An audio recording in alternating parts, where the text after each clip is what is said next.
दोस्तों आप लोग देख रहे हैं प्रोवाइंस 1 मिलियन। तो फिर से एक बार स्वागत है प्रोवाइंस 1 मिलियन में। तो जी हाँ दोस्तों, आप सबको बता दें कि कल एक अवार्ड शो हुआ था, जो कि हालांकि खेसारी लाल यादव उस अवार्ड शो में नहीं गए थे। जिस अवार्ड शो में खेसारी लाल यादव नहीं जाते हैं, उस शो का थोड़ा अपडेट रुक को मिलता है और स्लो मिलता है। और आप लोग बता दें कि यानी कि लेट से मिलता है हम लोग का अपडेट, क्योंकि खेसारी लाल यादव जाता ही नहीं है, तो हम लोग का अपडेट मिलता ही नहीं है।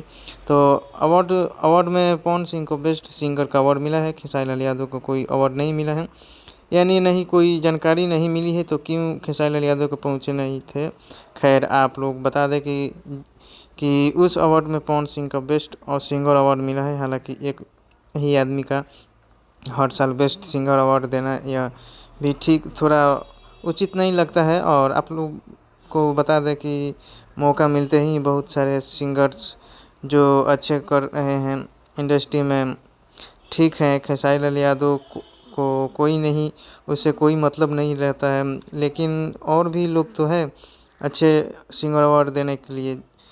तो आप लोग कमेंट बॉक्स में बताइए क्या ये सही है। जब तक ले जय हिंद, जय भोजपुरी।